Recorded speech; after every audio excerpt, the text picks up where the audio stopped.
myself Pradeep. In this video, we are going to discuss about Indian polity.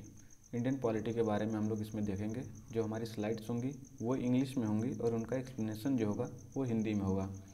जो हमारे course का objective है वो ये है कि हम लोग पॉलिटी के बेसिस को समझें, पॉलिटी में मास्टर करें अपने आप को, और बेसिक से लेकर एडवांस तक हम इस कोर्स में धीरे धीरे आगे बढ़ेंगे।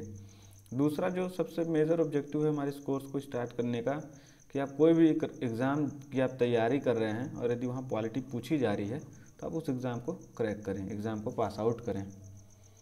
जो हमारे टारगेट ऑडियंस हैं इस कोर्स के लिए वो हैं यूपीएससी के एस्पिरेंट, स्टेट पीएससी के एस्पिरेंट, या कोई भी एस्पिरेंट जो कॉम्पिटिटिव एग्ज़ाम की तैयारी कर रहे हैं, चाहे वो बैंकिंग की हो, चाहे वो एनडीए की हो, चाहे एसएससी की हो, कहीं भी जहाँ कहीं भी ये पूछा जाता है पॉलिटी, वहाँ आप सब जगह ये काम आने वाला है।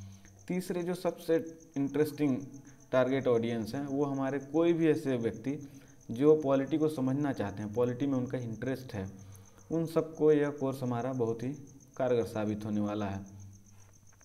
चौथे टारगेट ऑडियंस वो हैं जो हमारे संविधान के कुछ कम्प्लेक्स स्ट्रक्चर को समझने में थोड़ा सा भी मुश्किल का सामना कर रहे हैं, उनको हम यहाँ सिंप्लीफाइड वे में समझाने की कोशिश करेंगे और वो बिल्कुल अच्छे से समझ सकते हैं। जो की फीचर होंगे उस कोर्स के वो होंगे कि हम आपको शॉर्ट नोट्स देंगे लास्ट में, ताकि आप इजीली रिवाइज कर सकें आप क्या पढ़े हैं, और एमसीक्यू सॉल्व करने की कोशिश करेंगे। जो भी हम पढ़ेंगे उसमें से एमसीक्यू सॉल्व करने की कोशिश करेंगे, ताकि एक बार दोबारा से रिवीजन हो जाए और ज़्यादा से ज़्यादा चीज़ें समझ में आएँ। ये हमारा सिलेबस है।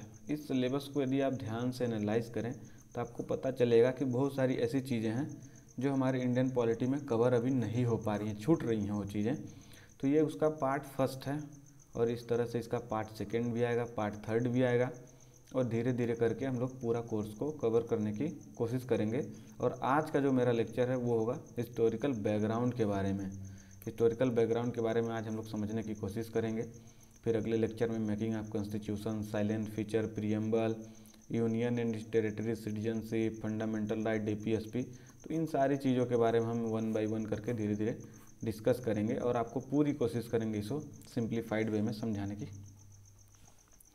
तो आज हम लोग सबसे पहले शुरू कर रहे हैं हिस्टोरिकल बैकग्राउंड के बारे में। हिस्टोरिकल बैकग्राउंड को शुरू करने से पहले कुछ इंट्रो देना बहुत ही ज़रूरी है। तो जैसा कि हम सब जानते हैं, जो ब्रिटिशर्स थे वो 1600 में भारत में आते हैं, और 1600 में जो ब्रिटिशर्स आते हैं वो एक ट्रेडर्स के रूप में आते हैं। और जो ये ट्रेडर्स होते हैं किस नाम से आते हैं? ईस्ट इंडिया कंपनी के नाम से आते हैं। ईस्ट इंडिया कंपनी को एक रॉयल चार्टर मिला होता है। चार्टर मतलब होता है एक लाइसेंस मिला होता है क्वीन एलिजाबेथ के थ्रू, ताकि आप जाइए और इंडिया में सिर्फ और सिर्फ इनके पास एक एक्सक्लूसिव राइट है कि आप भारत के साथ व्यापार कर सकते हैं, चाहे वो स्पेसिस की हो, मसालों की हो, या इलायची की हो, किसी भी चीज़ की हो, या रुई हो, कपास हो, वो आप भारत से व्यापार कर सकते हैं। और इनके पास सिर्फ और सिर्फ एक्सक्लूसिव राइट था। वो कौन थे? ईस्ट इंडिया कंपनी थे। एक ब्रीफ टाइमलाइन हम डिस्कस कर रहे हैं, जिसके थ्रू लास्ट में हम समझेंगे कि हिस्टोरिकल बैकग्राउंड का आने के पीछे जो रीज़न था, ये टाइमलाइन आपको समझने में बहुत मदद करेगी। दूसरा जो टाइमलाइन है वो 1765 का है। 1765 में क्या होता है? कंपनी को दीवानी राइट्स मिल जाती हैं। दीवानी राइट्स का मतलब होता है राइट ओवर रेवेन्यू, मतलब कंपनी को अब रेवेन्यू मतलब कर वसूलने का अधिकार मिल जाता है। कहाँ का? बंगाल, बिहार और उड़ीसा का। ये तीन ऐसे प्रोविंस हैं जो कि उस समय बहुत ही समृद्धशाली हुआ करते थे। तो कंपनी को 1765 में दीवानी राइट्स मिल जाती हैं। आखिर 1765 में ही कंपनी को दीवानी राइट्स क्यों मिलती हैं? इसके पीछे वे बैक हम लोग जाते हैं तो हम लोग को पता चलता है कि 1757 में बेटला प्लासी हुआ। बेटला प्लासी में क्या होता है कि जो रॉबर्ट क्लाइव और जो मुग़ल फोर्सेस होती हैं उनको रॉबर्ट क्लाइव की फोर्सेस डिफीट कर देती हैं, और इसके वजह से कंपनी का जो गिरफ्त है इंडियन टेरिटरी में धीरे धीरे बढ़ने लगता है। जैसे ही हम लोग थोड़ा सा और आगे बढ़ते हैं, 1764 में क्या होता है? बेटला बक्सर होता है। बेटला बक्सर भी क्या होता है? लॉर्ड क्लाइव की जो फोर्सेस होती हैं वो हरा देती हैं अलाइड फोर्सेस को, और इसे भी जीत लेती हैं। इसके रिज़ल्ट में क्या होता है? 1765 में ट्रीटी ऑफ इलाहाबाद साइन होती है। ट्रीटी ऑफ इलाहाबाद में क्या होता है? एक तरफ होते हैं अलाइड फोर्सेस और दूसरी तरफ होता है रॉबर्ट क्लाइव। अलाइड फोर्सेस में कौन कौन होते हैं? अलाइड फोर्सेस में होते हैं शाह आलम द्वितीय, आलमगीर द्वितीय और दूसरी तरफ होते हैं रॉबर्ट क्लाइव। यहाँ पर भी रॉबर्ट क्लाइव अपने अनुसार बनाए गए नियमों के अनुसार एक ट्रीटी साइन कर लेते हैं और उस ट्रीटी का जो रिजल्ट होता है कि कंपनी को दीवानी राइट्स मिल जाती हैं। दीवानी राइट्स का फिर से मतलब यही है कि अब जो कंपनी है, ईस्ट इंडिया कंपनी है, वो कर वसूलने का अधिकार पा गई है। कहाँ कहाँ? बंगाल, बिहार और उड़ीसा में। इन 3 प्रोविंसेस में कंपनी अब कर वसूलेगी। इसका एक इनडायरेक्ट मतलब यह है कि यदि आपके पास इकोनॉमिक राइट है तो इसका मतलब होता है political right. Economic right is equal to political right. इसका मतलब आप धीरे धीरे रिलेट करना चाहें तो कंपनी के पास अब इकोनॉमिक राइट आ गई थी। इकोनॉमिक राइट बोले तो कर वसूलने की राइट जो आ गई, economic right will give rise to him political right. तो धीरे धीरे क्या हुआ, कंपनी अपने आप को पॉलिटिकली इस्टेब्लिश कर रही थी और मजबूती से आगे बढ़ रही थी। जो तीसरा टाइम लाइन है वो 1858 है। हम सबको पता है कि 1857 की क्रांति लड़ी गई थी। 1857 की जो एक क्रांति थी बहुत ही एक मैसिव वार था। किसके अगेंस्ट में? ब्रिटिशर्स के अगेंस्ट में। और एक नेशनलिज्म का जो फंडा था वो धीरे धीरे अरोज हो रहा था, बढ़ रहा था कि कैसे न कैसे ब्रिटिशर्स को यहाँ से भगाया जाए। तो कंपनी के जो अत्याचार थे उनको रोकने के लिए ब्रिटेन में एक रूल पास होता है, एक चार्टर पास होता है जिसको बोलते हैं गुड गवर्नेंस एक्ट 1858। 1858 के बाद ये जो रूल पास होता है, ईस्ट इंडिया कंपनी का जो अधिकार था इंडिया में वो धीरे धीरे ख़त्म हो जाता है और इस पर अधिकार कौन कर लेता है? British government. ब्रिटिश गवर्नमेंट क्या होता है? इनडायरेक्टली भारत पर रूल करने लगती है 1858 के बाद। तीसरा जो टाइम लाइन है, कॉन्स्टिट्यूएंट असेंबली का निर्माण। कैबिनेट मिशन प्लान के तहत भारत में आता है कॉन्स्टिट्यूएंट असेंबली को निर्माण करने का फंडा। तो जैसे ही हमारी कॉन्स्टिट्यूएंट असेंबली निर्माण होती है तो इसके बाद में हमारा संविधान धीरे धीरे बनने लगता है। और हमारा संविधान जो है, बाय द वे आपको हम बता दें कि हमारी जो कैबिनेट मिशन प्लान थे वो 1946 में आई थी। अब इनको हम धीरे धीरे आगे बढ़ेंगे तो और भी डिटेल से डिस्कस करेंगे। तो कैबिनेट मिशन के थ्रू हमारा कॉन्स्टिट्यूएंट असेंबली का निर्माण होता है और ये कॉन्स्टिट्यूएंट असेंबली आगे चल कर के हमारा संविधान बनाती है, जो कि फोर्स में आता है कब? 26 जनवरी 1950 को। इसको डिस्कस करने के पीछे जो मेन रीज़न था वो ये था कि जो हमारे संविधान में कुछ फीचर्स हैं, इनका जो रूट कॉज है वो कहाँ से लिया गया है? कंपनी को जिस तरह से चलाने के लिए ब्रिटिश रूल कुछ रूल्स और रेगुलेशन पास करती थी उसमें से भी लिया गया है। कुछ चीज़ें वहाँ से इनडायरेक्टली ली गई हैं। तो ये एक शॉर्ट में एक इंट्रो था, एक लाइन थी, टाइम लाइन था, जिसे आप समझाने की कोशिश कर रहे हैं कि आखिर जो हिस्टोरिकल बैकग्राउंड में कुछ रूल्स और रेगुलेशंस बने हमारे कॉन्स्टिट्यूशन में, जो कुछ भी फीचर्स हैं वो यहाँ से भी लिए गए हैं, इसलिए इसे समझना ज़रूरी है। जो आज का मेजर चीज़ है जहाँ से हम लोग पढ़ेंगे हिस्टोरिकल बैकग्राउंड के बारे में, वो पहला फीचर चालू होता है रेगुलेटिंग एक्ट ऑफ 1773। रेगुलेटिंग का मतलब ही होता है कंट्रोल करना। तो ये क्या है? ब्रिटिश गवर्नमेंट के द्वारा पास किया गया पहला ऐसा कानून ताकि ईस्ट इंडिया कंपनी के ऊपर धीरे धीरे रेगुलेट किया जा सके या उसे कंट्रोल किया जा सके। तो सिंपली बात यह है कि ब्रिटेन पार्लियामेंट में कुछ ऐसे रूल्स और रेगुलेशन पास होते हैं ताकि कंपनी के अफेयर्स को धीरे धीरे क्या किया जा सके? कंट्रोल किया जा सके। तो रेगुलेटिंग एक्ट 1773 के जो की फीचर्स हैं उनमें से एक ये है कि जो गवर्नर जनरल ऑफ बंगाल थे वो पहले क्या हुआ करते थे? सिर्फ और सिर्फ गवर्नर ऑफ बंगाल हुआ करते थे। उनके डिजिग्नेशन को बदल कर क्या बना दिया गया?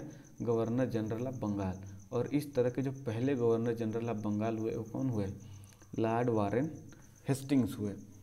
दूसरा जो सबसे महत्वपूर्ण काम इसमें किया गया रेगुलेटिंग एक्ट 1773 के थ्रू कि कंपनी को पॉलिटिकल और एडमिनिस्ट्रेटिव फंक्शन जो थे उनको रिकॉग्निशन मिली। मतलब कि कंपनी कोई भी पॉलिटिकली डिसीजन ले सकती है और कोई भी उस डिसीजन को एडमिनिस्टर करने के लिए एक एडमिनिस्ट्रेटर को नियुक्त कर सकती है। तो ये भी पॉलिटिकल और एडमिनिस्ट्रेशन जो रिकॉग्निशन था कंपनी को मिल जाता है किसके थ्रू? रेगुलेटिंग एक्ट ऑफ 1773 की वजह से। जो और भी मेजर काम हुए इस एक्ट के थ्रू क्या हुआ कि एक सुप्रीम कोर्ट का इस्टेब्लिशमेंट हुआ। कहाँ पर? कलकत्ता में हुआ। जो सुप्रीम कोर्ट था, यदि हम इसके बारे में और भी स्पेसिफिक बात करें तो सुप्रीम कोर्ट जो था ये फोर्ट विलियम में बनाया गया था। फोर्ट विलियम क्या था? कंपनी के द्वारा बनाया गया एक एक फोर्ट था जहाँ पर से वो खुद को अपने आप को सुरक्षा करती थी दुश्मनों से। तो उसी फोर्ट में ही ये सुप्रीम कोर्ट की स्थापना कर दी गई और सुप्रीम कोर्ट में एक चीफ जस्टिस थे और 3 अदर जजेस थे। तो जो एक और भी चीफ जस्टिस थे उनका नाम क्या था? Sir Elijah Impey. Sir Elijah Impey जो थे वो क्या थे? यहाँ के चीफ जस्टिस थे और 3 अदर जजेस थे जो इसको देखते थे। जो और भी मेजर काम इसमें हुआ वो क्या हुआ कि कंपनी के जो सर्वेंट थे, पहले क्या होता था जब ये रूल्स और रेगुलेशंस पास नहीं हुए थे तो कंपनी के जो सर्वेंट थे वो क्या करते थे, नेटिव लोगों से, वहाँ के लोकल लोगों से ब्राइब्स लेते थे और उनसे कुछ न कुछ पैसे लेकर के उनके साथ प्राइवेट में ट्रेड करते थे। लेकिन जैसे ही ये रूल्स पास हुए, रेगुलेटिंग एक्ट ऑफ 1773, ये इन पर लगाम लग गया और कंपनी के सर्वेंट्स को मना कर दिया गया कि आप कोई भी प्राइवेट में ट्रेड नहीं कर सकते हैं। जो और भी इससे महत्वपूर्ण काम हुआ वो क्या हुआ? कोर्ट ऑफ डायरेक्टर्स की स्थापना हुई। क्या है court of director? Court of director कुछ ग्रुप ऑफ पीपल हैं जो कहाँ से लिए गए हैं, ब्रिटिश गवर्नमेंट के द्वारा सीधे सीधे भेजे गए हैं, इंडिया में भेजे गए हैं कि कोर्ट ऑफ डायरेक्टर जो हैं वो क्या करेंगे, ईस्ट इंडिया कंपनी के रेवेन्यू को, सिविल और मिलिट्री अफेयर को क्या करेंगे, ये लोग रेगुलेट करेंगे इंडिया में। इन सारी चीज़ों से रिलेटेड, चाहे वो रेवेन्यू मैटर हो, चाहे मिलिट्री मैटर हो, चाहे सिविल मैटर हो, इन तीनों मैटर के बारे में जो कोई भी जानकारी मिलेगी एक कोर्ट ऑफ डायरेक्टर क्या करेंगे, इनडायरेक्टली भेजेंगे ब्रिटेन पार्लियामेंट में। इनके बारे में देखेंगे। दूसरा जो एक्ट आता है पिट्स इंडिया एक्ट आता है 1784 का। पिट्स इंडिया एक्ट 1784 के पहले जो हमारा रेगुलेटिंग एक्ट 1773 था उसमें कुछ मतलब गड़बड़ियाँ थी, उनको सुधारने के लिए एक आता है अमेंडमेंट एक्ट ऑफ 1781। मतलब कि जो हमारा रेगुलेटिंग एक्ट था उसमें कोई भी यदि ड्रॉबैक बच गया हो तो उसको सुधार करने के लिए एक और भी एक्ट आता है, वो आता है अमेंडमेंट एक्ट ऑफ 1781, जिसको हम लोग एक्ट ऑफ सेटलमेंट के नाम से जाना जाता है। और इसमें जो चेंजेस हुआ है, क्या हुआ कि जो सुप्रीम कोर्ट का वर्डिक्ट था अब धीरे धीरे किस पर लागू होने लगा था, जो बचे हुए आम नागरिक भी थे, कहाँ के, बंगाल के, वो सब उन पर भी लागू होने लगा। पहले क्या होता था, सुप्रीम कोर्ट का जो वर्डिक्ट था वो सिर्फ सिविल और क्रिमिनल केसेस में ही ट्राई किए जा सकते थे। लेकिन अब क्या हुआ, जो उसमें सुधार किया गया तो जो सुप्रीम कोर्ट की रूलिंग्स थी अब वो आम नागरिकों पर भी लागू हो गई। आम नागरिकों का मतलब यह है कि कोई भी रूल्स और रेगुलेशन यदि वायलेट करते हुए मिलता है, चाहे वो क्रिमिनल या ऑफेंसिव या किसी भी तरह का हो, तो उसे सुप्रीम कोर्ट डायरेक्ट ट्राई कर सकती थी। तो ये था एक्ट ऑफ सेटलमेंट। अब हम लोग पढ़ते हैं पिट्स इंडिया एक्ट 1784 के बारे में। पिट्स इंडिया एक्ट जो है वो क्या करता है कि कंपनी के कमर्शियल फंक्शन को और पॉलिटिकल फंक्शन को क्या करता है, बिल्कुल अलग कर देता है। कैसे अलग करता है? वो बनाते हैं 2 बॉडी। एक पहले से ही हम लोग को पता है कि कोर्ट ऑफ डायरेक्टर हुआ ही करते थे, पहले से हम लोग को पता है कि एक कोर्ट ऑफ डायरेक्टर हुआ करते थे, और अब इस बार क्या बना दिया गया, बोर्ड ऑफ कंट्रोल बना दिया गया। तो कोर्ट ऑफ डायरेक्टर जो हैं वो अब कमर्शियल, जो कंपनी की कमर्शियल चीज़ें हैं उनको मैनेज करेंगे, और बोर्ड ऑफ कंट्रोल जो है वो मैनेज करेगा, पॉलिटिकल अफेयर्स को मैनेज करेगा।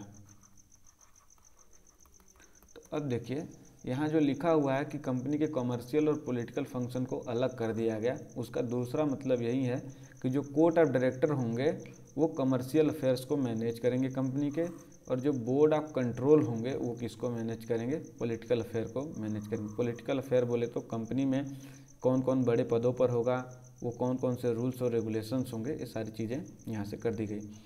तीसरा जो सबसे महत्वपूर्ण काम किया गया पिट्स इंडिया एक्ट 1784 के थ्रू, कि बॉम्बे और मद्रास की जो प्रेसिडेंसीज थी वो वहाँ के जो गवर्नर जनरल या गवर्नर जनरल काउंसिल जो थे वो अब किसके अंदर में आने लगे, बंगाल के अंदर में आने लगे। इट मीन्स इसके पहले ये हुआ करता था कि इनमें 3 प्रेसिडेंसीज थी, बंगाल, मद्रास और बॉम्बे।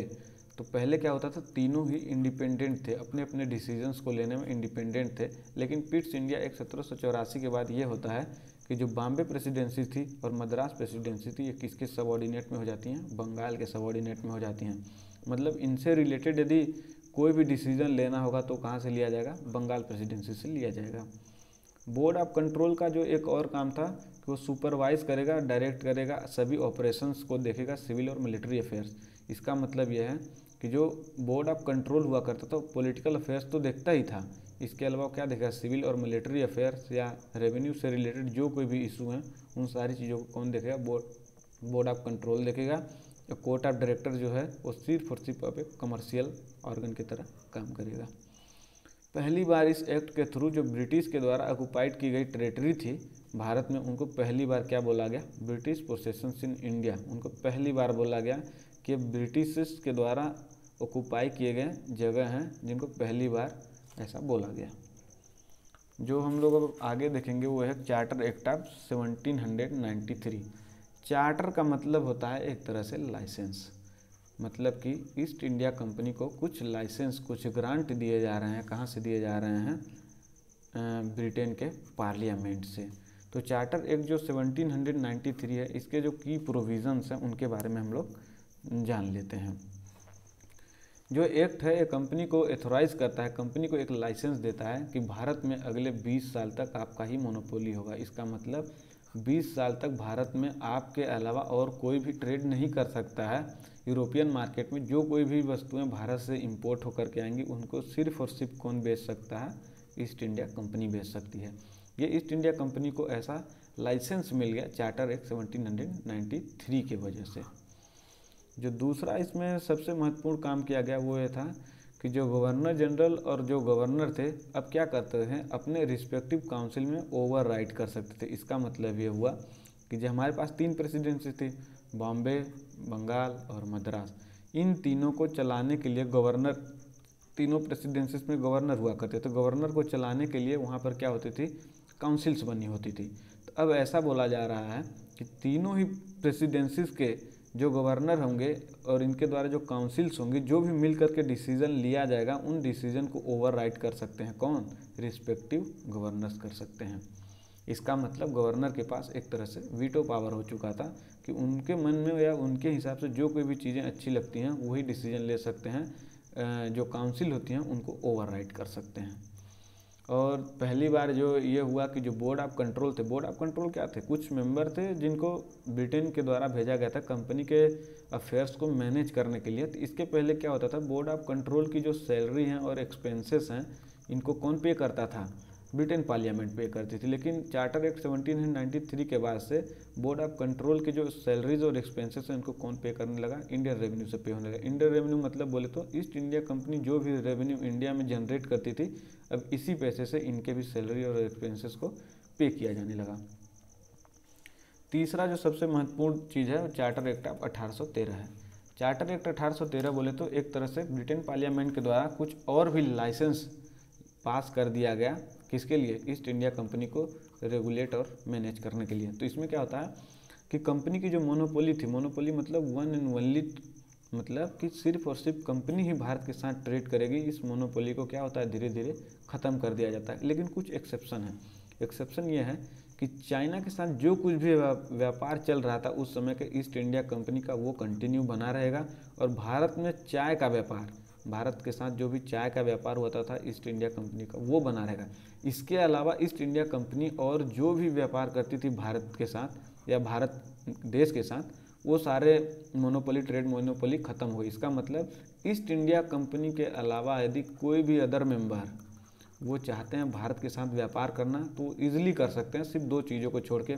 वो चाइना के साथ व्यापार नहीं कर सकते और भारत की चाय के साथ व्यापार नहीं कर सकते हैं। इस पर अभी भी सिर्फ और सिर्फ एक्सक्लूसिव राइट है किसका, ईस्ट इंडिया कंपनी का। दूसरा जो सबसे महत्वपूर्ण काम हुआ चार्टर एक्ट 1813 के थ्रू, जो क्रिश्चियन मिशनरीज थी उनको एक अधिकार दे दिया गया कि आप भारत में जाइए और वहाँ पर आप अपने धर्म का प्रचार प्रसार कर सकते हैं।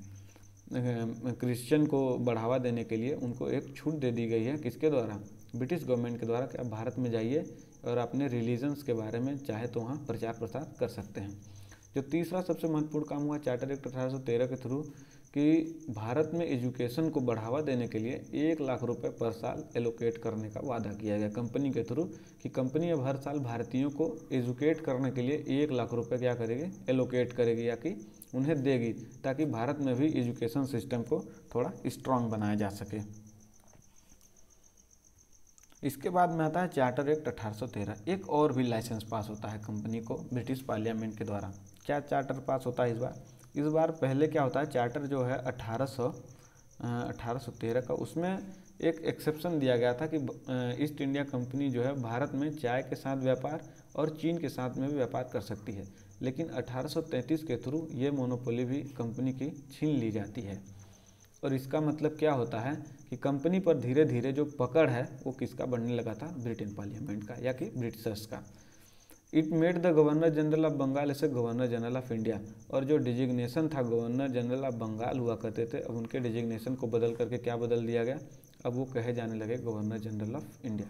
और ऐसे जो पहले गवर्नर जनरल ऑफ इंडिया बने वो कौन बने, विलियम बेंटिक बने। यहाँ से क्वेश्चन एग्जाम में पूछे जाते हैं, तो ये कुछ फैक्ट हैं, आप इन्हें याद कर लीजिएगा।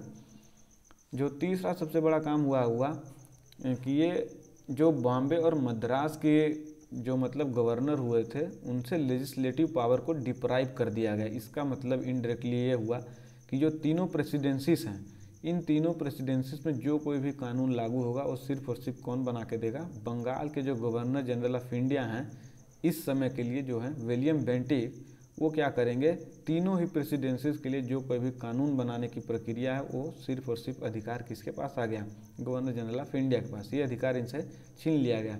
यदि हम इसे इनडायरेक्टली देखें तो क्या हो रहा था, धीरे धीरे पावर का कंसोलिडेशन हो रहा था, एक जगह पर पावर का नियंत्रीकरण हो रहा था। तीसरा जो चीज़ होता है क्या होता है, it ended the activity of East India company ऐसे commercial body. East India company का जो कमर्शियल अफेयर था उसे धीरे धीरे ख़त्म कर दिया गया और सीधे ही सीधे ईस्ट इंडिया कंपनी क्या बनी, सिर्फ एक एडमिनिस्ट्रेटिव बॉडी बनी। तो कमर्शियल बॉडी धीरे धीरे खत्म हुई। कमर्शियल बॉडी को कौन देखता था, कोर्ट ऑफ डायरेक्टर। तो कोर्ट ऑफ डायरेक्टर के भी धीरे धीरे काम खत्म होंगे आगे चल करके, और कंपनी क्या करने लगी, कंपनी के अफेयर में सिर्फ एडमिनिस्ट्रेशन का रोल प्ले करने लगी और वो कमर्शियली धीरे धीरे बंद होने लगी। तीसरा जो है चार्टर एक्ट ऑफ 1858 आता है। चार्टर एक्ट जो 1858 होता है, पहली बार जो गवर्नर जनरल की काउंसिल हुआ करती थी, ये क्या काउंसिल का मतलब होता है, जो गवर्नर्स को एड और असिस्ट करते हैं। एड और असिस्ट मतलब होता है कि कोई भी कानून बनाने में जो मदद करते थे। तो पहली बार ऐसा होता है चार्टर एक्ट 1858 के थ्रू कि जो लेजिस्लेटिव फंक्शन थे और एग्जीक्यूटिव फंक्शन थे गवर्नर के, वो अलग हो गए। लेजिस्लेटिव का मतलब होता है कानून बनाने की प्रक्रिया, और एग्जीक्यूटिव का मतलब होता है इसी कानून को जो एग्जीक्यूट करेगा, जो कि रोड मैप तैयार करके इम्प्लीमेंट करेगा रोड लेवल पे। तो इन दोनों ही चीज़ों को क्या किया गया, अलग कर दिया गया। अलग का मतलब कि लेजिस्लेटिव वर्क जो है गवर्नर के जो काउंसिल में वो अलग मेंबर होंगे और एग्जीक्यूटिव वर्क के लिए अलग से मेंबर होंगे। दूसरा जो काम किया गया कि एक ओपन कंपटीशन सिस्टम चालू किया गया कि सिविल सर्विसेज के थ्रू कि आप यहाँ पर भी रिक्रूटमेंट किया जाएगा। यदि आप एग्ज़ाम को पास कर लेते हैं तो आपको आपका सिलेक्शन उसमें दिया जाएगा। ये मकाले कमेटी के हिसाब से किया गया था। मकाले कमेटी एक कमेटी बिठाई गई थी कि इंडिया में एजुकेशन सिस्टम को कैसे बढ़ाया जाए या इंडियंस को भी कैसे इस सिस्टम में इंक्लूड किया जाए। तो उन्होंने एक आइडिया दिया था कि सिविल सर्विसेज के थ्रू यदि इस एग्ज़ाम को पास कर लेते हैं, यदि ये उस लेवल के हैं या इससे कम्पीट कर सकते हैं, तो इन्हें एक मौका ज़रूर दिया जाए। और पहली बार क्या होता है, लोकल रिप्रेजेंटेशन को लेजिस्लेटिव काउंसिल में मौका दिया जाता है। लेजिस्लेटिव काउंसिल वही काउंसिल है जहाँ पर कानून बनाया जाता था।